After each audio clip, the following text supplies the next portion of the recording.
Ayo, segera download Quran Tadabbur, tafsir dalam genggaman Anda.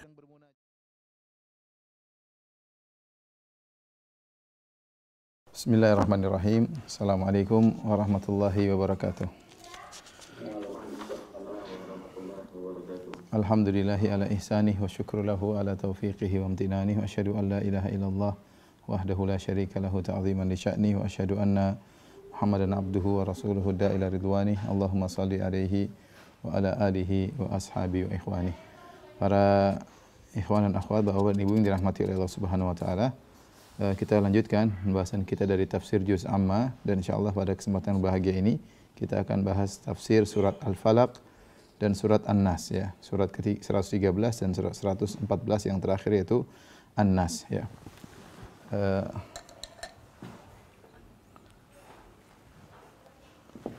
Surat Al-Falaq ya.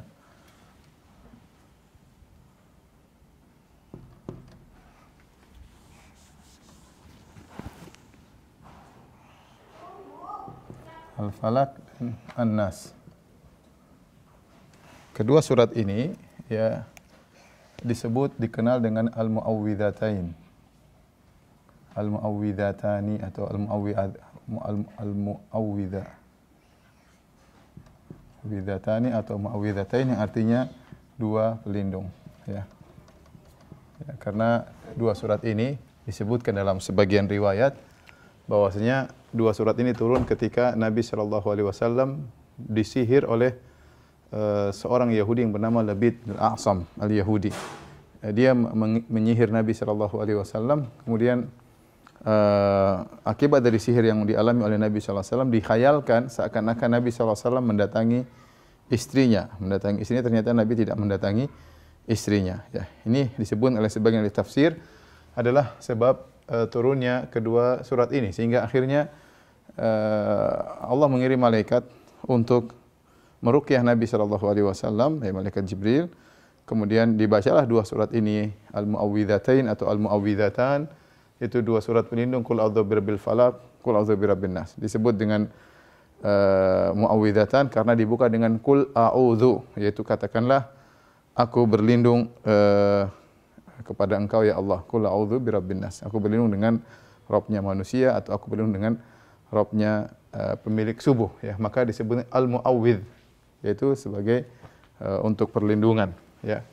Adapun Nabi sallallahu alaihi wasallam pernah disihir, maka ini datang dalam hadis yang sahih dalam Sahih Bukhari dan yang lainnya. Sebagian orang mencoba mengatakan hadis ini lemah, hadis ini dhaif ya. Karena tidak mungkin Nabi tersihir, karena kalau Nabi tersihir akan terpengaruh dengan wahyunya yang diturunkan oleh Allah kepada Nabi. Nabi bisa salah menyampaikan. Jawabannya tidak. Sihir yang dialami oleh Nabi SAW tidak ada kaitannya dengan wahyu, tapi dia semacam penyakit pengkhayalan bagi Nabi SAW. Seakan-akan Nabi mendatangi istrinya, ternyata tidak. Dan ini juga pernah dialami oleh Nabi Musa alaihissalam. Ketika Nabi Musa alaihissalam berduel dengan para penyihir Fir'aun, ya, mereka melemparkan tongkat-tongkat mereka dan tali-tali mereka tiba-tiba berubah menjadi ular. Kata Allah Subhanahu wa taala, ya, yukhayyalu ilaihi min sihrihim annaha tas'a fa awjasa fi nafsihi khifatan Musa. Qulna la takhaf innaka antal a'la. Ya, ketika mereka melemparkan tali-tali mereka, tongkat-tongkat mereka, kata Allah, ya, tiba-tiba menjadi ular yang ja'u bi sihrin azim, mereka datang dengan sihir yang hebat sehingga dikhayalkan kepada Musa bahwasanya ular tersebut bergerak. Akibatnya apa? Nabi Musa tersihir, fa'awjasa fi nafsi khifatan Musa. Nabi Musa ketakutan. Allah berkata, "Qulna la takhaf," jangan kau takut. Berarti Nabi Musa tersihir, tapi sihir tersebut tidak ada pengaruhnya tentang wahyu Allah kepada Nabi Musa. Ya, tetap yang disampaikan oleh Allah kepada Nabi Musa Taurat tidak akan bisa terganggu. Demikian juga sihir yang dialami oleh Nabi sallallahu alaihi wasallam bukan sihir yang mempengaruhi wahyu yang Allah wahyukan Al-Qur'an kepada Nabi sallallahu alaihi wasallam. Oleh karenanya sihir tersebut seperti penyakit yang dialami oleh Nabi ya. Akhirnya Nabi sering dikhayalkan telah mendatangi, menggauli istrinya, ternyata tidak, sampai akhirnya dilepaskan ya, dengan di antaranya diketemukan buhulnya di dalam sebuah sumur tua, kemudian dikeluarkan. Kemudian Nabi juga diruqyah oleh malaikat Jibril alaihissalam dengan baca surat Qul a'udzu birabbil falaq, Qul a'udzu birabbin nas. Oleh karenanya dua surat ini di antara dua surat yang ampuh ya. Ini surat ampuh untuk ruqyah. Ya, surat ampuh ya untuk ruqyah. Kita tahu ruqyah boleh ya. Dan ruqyah sangat diperlukan terutama di tanah air kita yang masih banyak dukun yang berkeliaran bahkan dihormati ya. Dan yang lainnya ya. Baik, surat ini disebut dengan surat Madaniyah. Surat Madaniyah itu surat yang turun di kota Madinah ya. Ya, setelah Nabi berhijrah. Sekarang kita bahas yang pertama adalah Qul Al-Falaq ya. Baik, Al-Falaq. Allah Subhanahu wa taala berfirman, "Qul a'udzu birabbil falaq min syarri ma khalaq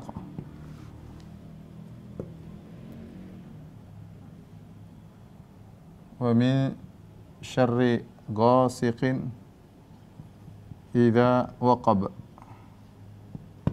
wa min syarri naffatsati fil 'uqad wa min syarri hizasat." Kita mulai dulu sini. Kata Allah, "Qul a'udzu birabbil falaq." Katakanlah, aku berlindung kepada pemilik al-falaq. Katakanlah, wahai Muhammad,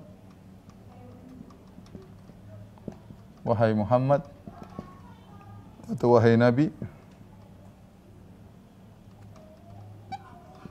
a'udzu birabbil falaq. Aku berlindung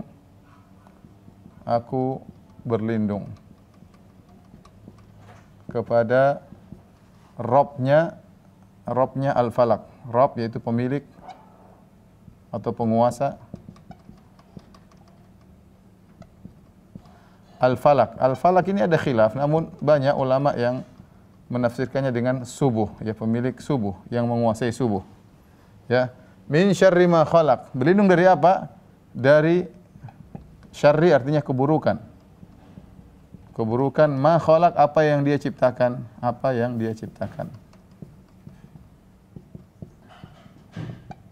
Kemudian wa min syarri ghasiqin idza waqab. Dan dari keburukan malam, dari keburukan malam jika telah gelap gulita.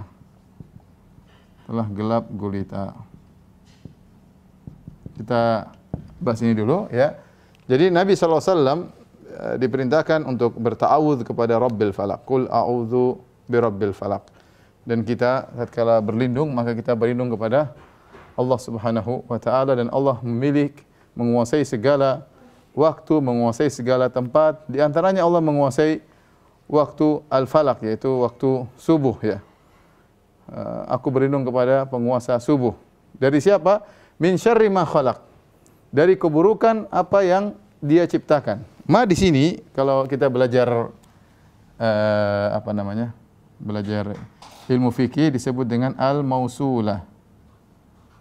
Al-mausulah yaitu memberikan faedah umum. Faedah keumuman. Yaitu dari apa yang dia ciptakan itu mencakup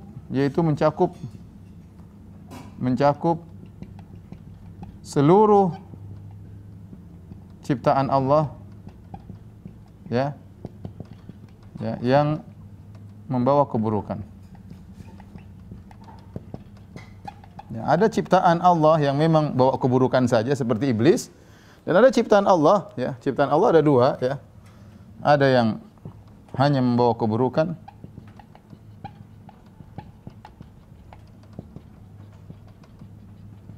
seperti siapa? Seperti iblis, ya, setan. Ya. Ada yang ya atau dominasinya keburukan, penjahat, perampok dan yang lainnya. Ada yang terkadang membawa keburukan.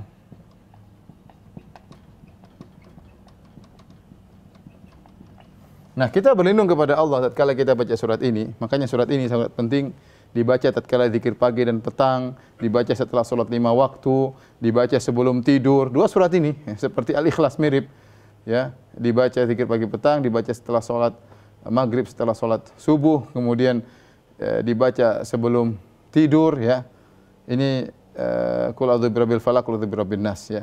Jadi kita berlindung kepada Allah dari apapun, keburukan apapun yang dia ciptakan. Karena makhluk Allah itu ini ada dua, ada yang memang bawa keburukan saja, iblis, syaitan, atau yang dominasinya keburukan, perampok, penjahat dan yang lainnya. ada yang terkadang membawa keburukan. Dan ini terkadang mencakup orang dekat kita, ya. Terkadang mencakup orang dekat kita. Terkadang, ya, mencakup orang dekat kita. Contohnya siapa? Contohnya terkadang pasangan hidup kita.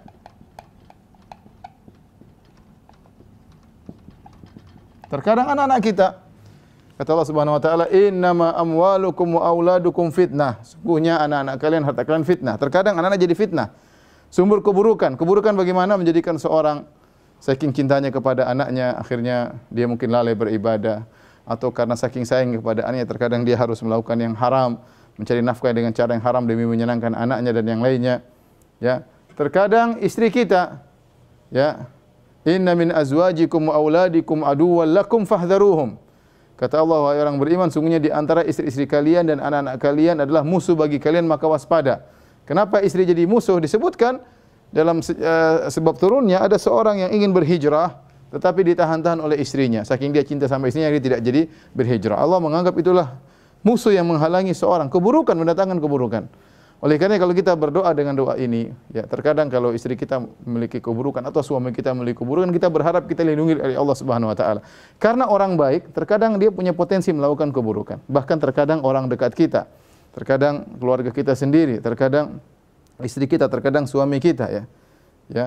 Betapa banyak saya sering sampaikan lelaki yang akhirnya menjadi pelit, ya, gara-gara istrinya yang mengajari pelit. Betapa banyak suami yang akhirnya durhaka kepada orang tuanya, yang ngajari adalah istrinya. Sebaliknya, ada sebagian orang lelaki yang menjadi sangat dermawan karena istrinya, dan ada sebagian lelaki yang sangat berbakti kepada orang tuanya karena istrinya.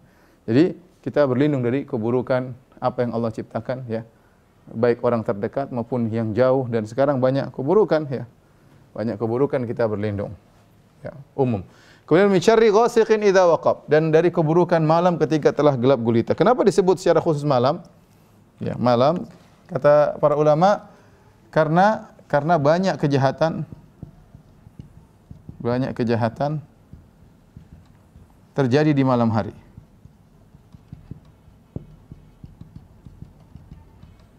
Ya, banyak, ya. Banyak sihir, perampokan, ya, banyak, ya. Misalnya sihir, ya, apalagi perampokan. Tentu di siang hari juga ada, tapi sering di malam hari. Kemudian apa? Perzinahan, ya, dugem, ya, ya, dan lain-lain, ya. Narkoba dan lain-lain, kebanyakannya di malam hari, ya. Taib. Setelah itu, ya, oleh karenanya dikhususkan penyebutannya karena banyak kejadian terjadi di malam hari. Setelah itu Allah berfirman,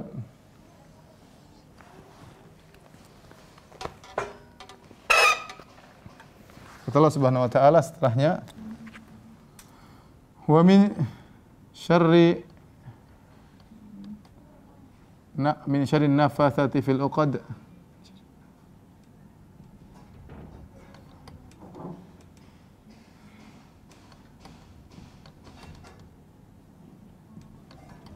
wa min syarri hasidin idza hasad.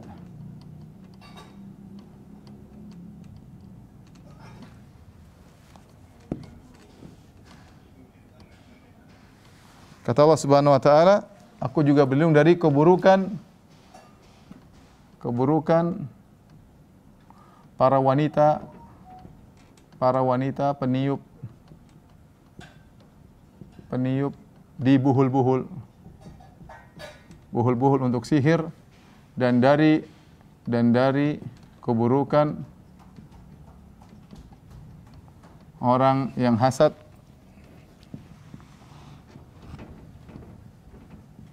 jika hasad.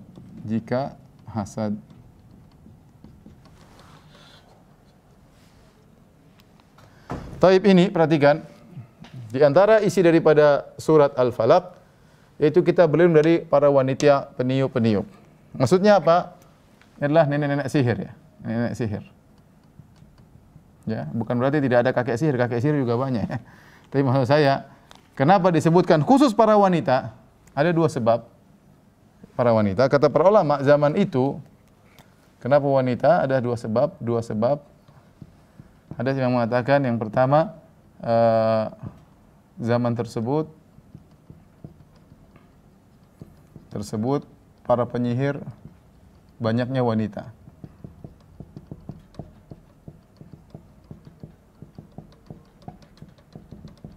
Banyaknya wanita. Yang kedua, sihir yang paling ampuh ya adalah sihir penyihir wanita. Penyihir wanita. Kenapa bisa lebih ampuh daripada sihir penyihir lelaki? Karena sebenarnya mengatakan wanita kalau sudah jengkel kepada sesuatu, kejengkelan hatinya sangat mendalam. Dia lebih baper daripada laki-laki. Sehingga tatkala dia berinteraksi dengan syaitan, benar-benar jiwa jahatnya sangat keluar luar biasa.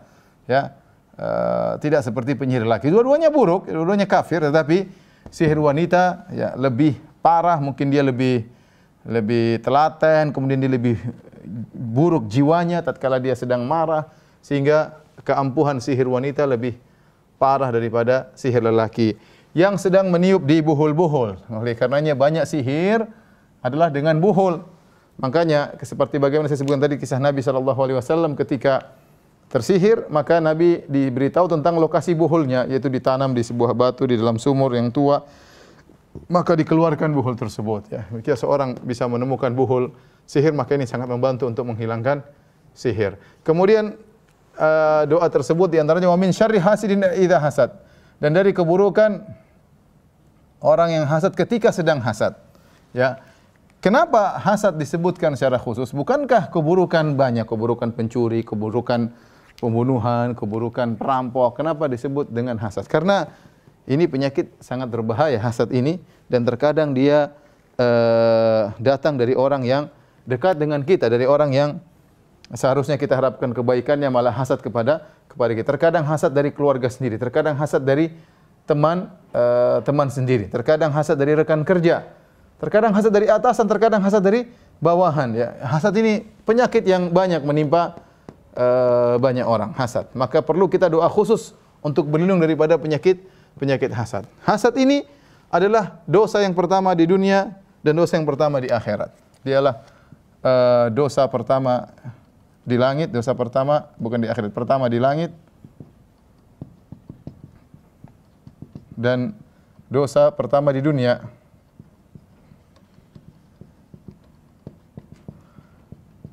Adapun di langit adalah hasad iblis kepada Adam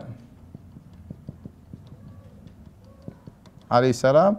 Adapun di dunia adalah hasadnya Qabil kepada Habil.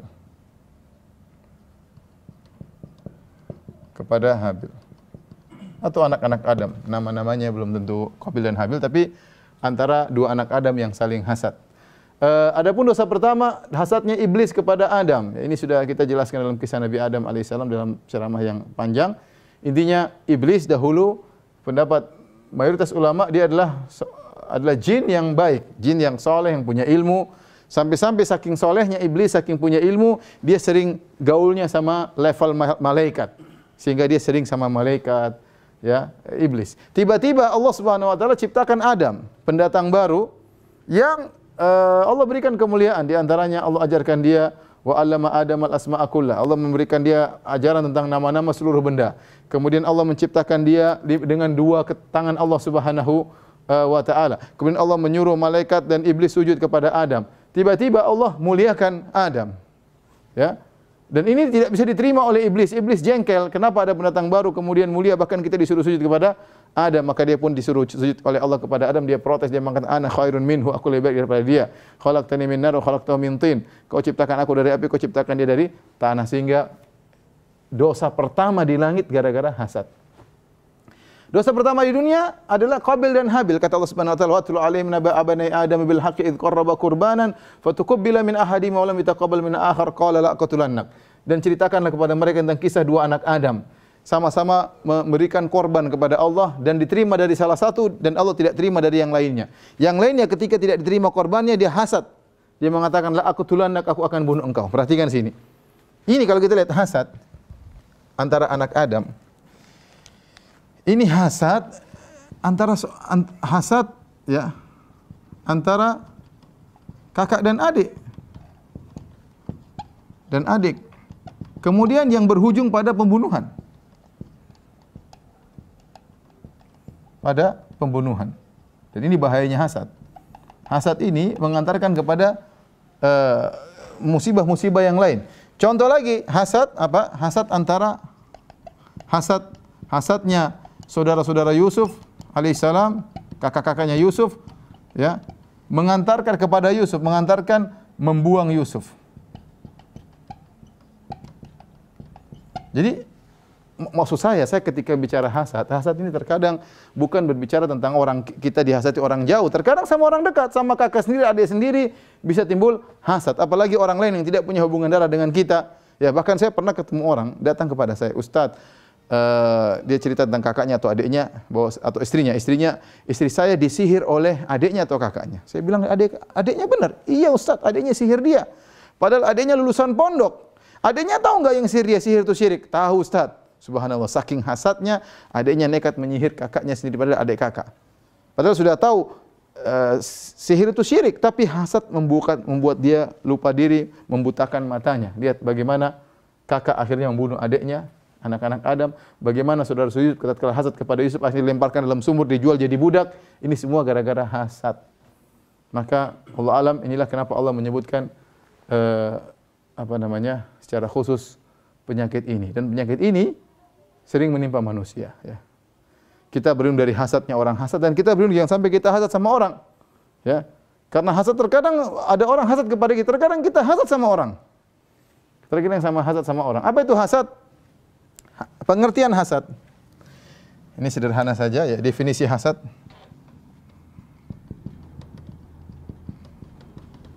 Dijelaskan oleh Ibnu Taimiyah rahimahullahu taala. Artinya adalah karahatun ni'mah 'alal ghair. Sederhana, yaitu benci, tidak suka kalau orang lain dapat kenikmatan atau kebaikan. Inilah disebut dengan hasad. Sederhana. Kita melihat ada orang ternyata lebih pintar dari kita, kita enggak suka, berarti kita hasad sama dia.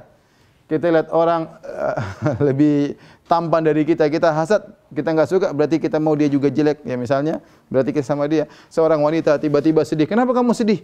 Tadi ada pegawai baru lebih cantik dari saya. Sedih. Ya, kenapa? Hasad kepada yang lebih cantik daripada dia, maka itu namanya hasad. Lebih parah daripada ini, berharap nikmat tersebut hilang. Sekedar benci saja, sekedar benci, tidak suka orang dapat kenikmatan, itu hasad. Apalagi kemudian berharap nikmat orang tersebut hilang dari dia. Apalagi dia berharap nikmat tersebut hilang dan dia menggantikannya. Hasad bertingkat-tingkat, ya. Maka kita kalau terkena hasad, kita tahu kita sedang tingkatan yang mana. Sedang pada tingkatan yang mana. Oleh karenanya hati-hati, seorang waspada terhadap hasadnya orang lain kepada dia, dan dia waspada jangan sampai dia juga hasad kepada orang lain. Ustaz, bagaimana kalau kita ditimpa hasad? Memang menghindar dari hasad perkara yang susah. Makanya Ibnu Taimiyah rahimahullah taala pernah berkata, la yakhlu jasadun min hasadin walakinnal karim yubdih walakinnal karim yukhfi wal laim yubdih.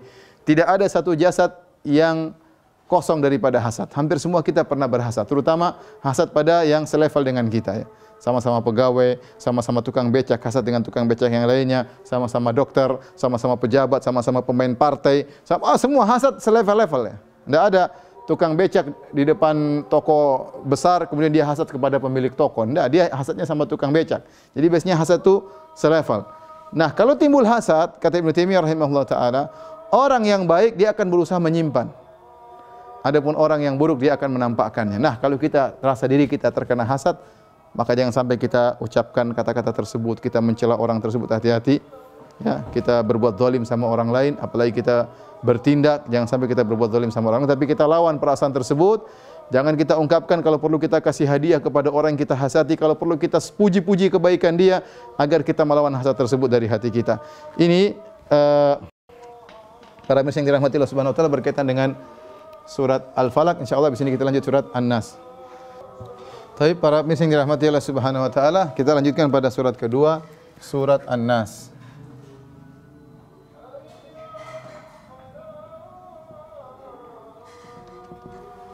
An-nas artinya adalah manusia.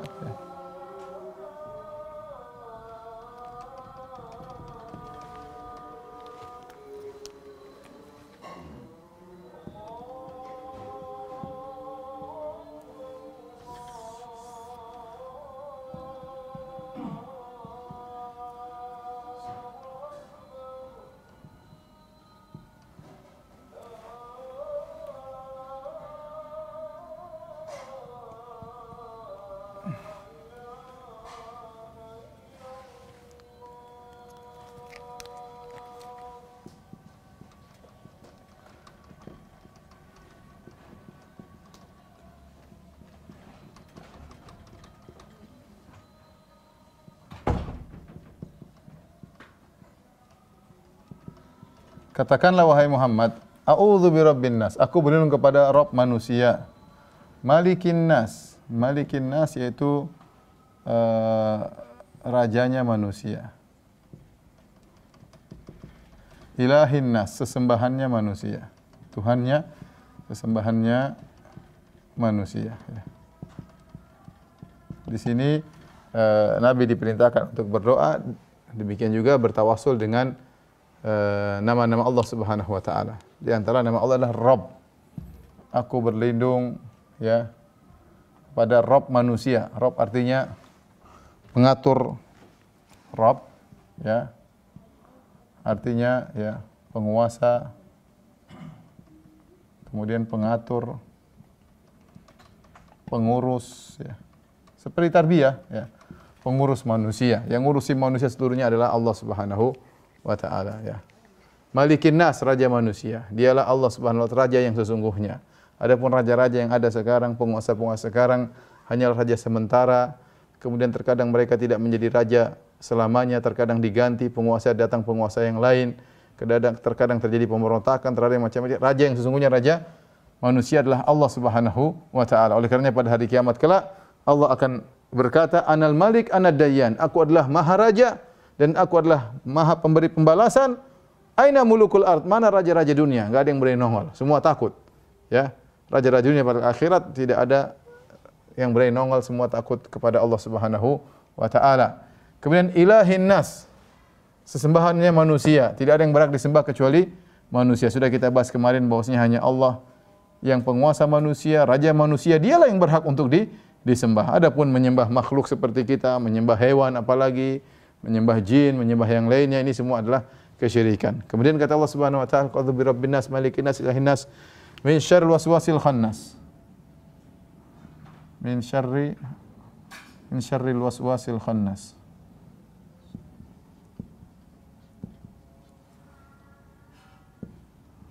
Alladhi yuwaswisu fi sudurin nas minal jinnati wan nas.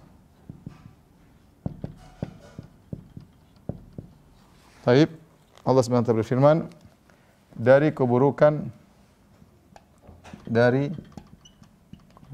syar artinya keburukan, al-wiswas yang suka berwas-was, yang suka memberi was-was. Memberi was-was itu bisikan-bisikan. Kurang bisikan-bisikan. Khannas yaitu roja, datang dan pergi, yang suka kembali. Khannas artinya yang suka kembali. Alladhi, yang yuwaswisu fi sudurin nas, yang membisik-bisik di dada-dada manusia. Dari jin dan manusia, dari jin dan manusia. Baik, perhatikan di sini. Setelah berdoa dengan bertawassul, ya Allah, aku berlindung kepada Rabb manusia, rajanya manusia, sesembahan manusia. Dari apa berlindung? Min syarril waswasil khannas. Waswasil khannas ini syaitan ya. Syaitan yang suka memberi waswas, dan khannas artinya suka kembali. Apa maksudnya suka kembali? Dia tidak pernah putus asa, yaitu syaitan tidak putus asa. Syaitan selalu kembali. Syaitan datang dan pergi. dan pergi, ya. Selalu kembali, ya. Tidak pernah lelah, tidak pernah putus asa, tidak pernah, ya, tidak pernah putus asa, selalu, ya. Bolak-balik. Oleh karenanya, contoh dalam satu hadis kata Nabi SAW, jika dikumandangkan azan, maka setan akan kabur. Walahu dhurat, sambil kabur, sambil terkentut-kentut dengan suara kentut yang besar agar dia tidak mendengar azan. Setelah azan selesai, dia balik lagi menggoda. Begitu diukumatkan salat, ya. Allahu Akbar, syahadu an la ilaha illallah, syahadu anna Muhammadar Rasulullah, kabur lagi, dia enggak kuat dengar azan. Setelah qomat selesai, dia balik lagi. Apa yang dia lakukan? Maka dia datang kepada orang-orang yang sedang salat. Kemudian dia mengatakan uzkur kadza, uzkur kadza, uzkur kadza. Ingat ini, ingat itu, ingat ini. Orang yang sedang salat tidak mau dibiarkan, dibuat terganggu pikiran kemana-mana tentang dunia, tentang pekerjaan, tentang istri, tentang anak-anak, tentang utang piutang, barang hilang tiba-tiba ingat dalam salat. Kenapa? Dia kembali dan dia bisik-bisik. Orang tadi barang lupa taruh di mana, tahu-tahu Allahu Akbar. Barangmu di sana, barang jadi ingat. Ketemu barang hilang tatkala sedang apa? Sedang salat, ya. Baru ingat, oh iya tadi saya belum tanda tangan. Ingatnya kapan? Tatkala salat. Oh iya saya belum nagih utang si fulan. Kapan ingatnya? Tatkala sedang salat. Dia pergi dan untuk kembali, bukan pergi selama-lamanya syaitan. Dia pergi untuk kembali. Maka disebut dengan al-khannas, yaitu pergi dan kembali. Ini bahayanya sifatnya syaitan. Kemudian perhatikan, dia sering memberi bisikan-bisikan. Syaitan tatkala menggoda, perhatikan sini. Dimulai dengan bisikan-bisikan. Kata Ibnu Qayyim rahimahullah ta'ala, godaan syaitan. Godaan syaitan dimulai dengan bisikan-bisikan. Pertama, bisikan-bisikan. Bisikan-bisikan. Tadinya manusia tidak berpikir apapun, misalnya tentang maksiat. Dia ingin menjelaskan, menjerumuskan dalam maksiat. Caranya gimana? Dia bisik-bisikan tentang maksiat. Tadinya tidak kepikiran, datang setan ngajarin. Ini lezat, ini nikmat, ini maksiat. Mulai dia berpikir. Manusia terbawa tanpa sengaja, setan mulai mikir. Ya, sampai akhirnya dari bisikan-bisikan tersebut muncul yang kedua namanya iradah, kehendak. Tiba-tiba terbetik hatinya manusia setelah dibisik-bisik oleh setan, berkehendak. Itu awalnya maksiat, ya. Bagaimana orang terjerumus dalam zina? Bisikin dulu, ya, tentang ini, kecantikan dan yang lainnya. Kehendak, pengen lihat. Ketika sudah berkehendak, setan terus membisik-bisik, menghiasi. Setan menghiasi, ya, menghiasi kemaksiatan. Ya. Di antara cara menghiasi kemaksiatan apa? Menggambarkan tentang kelezatannya. Menggambarkan tentang kelezatannya. Dengan berlebih-lebihan,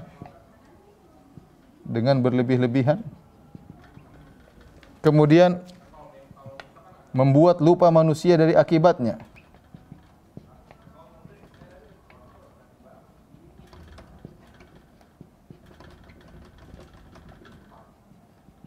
Ini kerjaan syaitan. Dan dia sudah bersumpah kepada iblis, dia mengatakan la uzayyinanna lahum fil ardi, sungguh aku akan menghiasi kemaksiatan bagi mereka di atas muka bumi. Ya, orang yang bermaksiat, yang berzina misalnya, dia jelaskan tentang lezatnya berzina, bagaimana indahnya dengan perempuan dan macam-macam dia hiasi.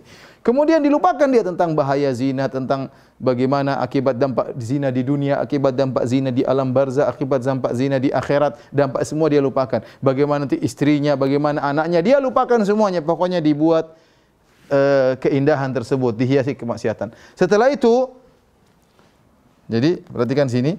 Pertama bisikan, dimulai dengan bisikan, kemudian menuju ke kehendak. Dari kehendak menuju ke mana? Menuju ke yang berikutnya, yang ketiga adalah azam. Azam. Itu tekad. Mulai dia bertekad, mulai dia berusaha. Awalnya dari was-was. Mulai bertekad untuk melakukan perzinahan tersebut. Ketika dia sudah mulai bertekad, maka setan-setan yang lain semua datang. Kata Allah Subhanahu wa taala, "Alam taro anna arsalna syayatina 'alal kafirina ta'uzzuhum azza." Tidakkah kau lihat bagaimana kami kirim setan-setan kepada orang-orang kafir yang menolak mereka, mendorong mereka, Dan ini berlaku juga bagi para pelaku maksiat. Setan datang membuat mereka gelisah kalau tidak melakukan maksiat. Gelisah. Sebagian orang terjumus dalam kekufuran kalau tidak menyembah berhala dia gelisah. Kalau tidak pergi melakukan kesyirikan dia gelisah. Ya. Kalau dia tidak pasang jampi-jampi dia gelisah. Setan bikin gelisah, jadi bisikan, kehendak, dihias-hias jadi azam. Setelah menjadi tekad, jadi gelisah. Kalau tidak melakukan kemaksiatan jadi gelisah. Karena setan-setan sudah datang, mulai menggoda, menyiapkan segala prasarana yang mungkin dia bisa lakukan. Ya, mungkin mulai setan-setan menggoda wanita untuk menjerumuskan dia, subhanallah, azam, tekad, sampai akhirnya bertindak. Ya, akhirnya apa yang terakhir? Terjerumus.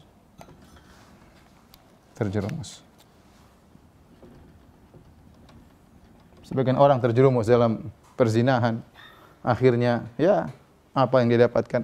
Kelezatan cuma sesaat, berzina dengan seorang wanita, dampaknya buruk, rumah tangganya hancur, anak-anaknya berantakan.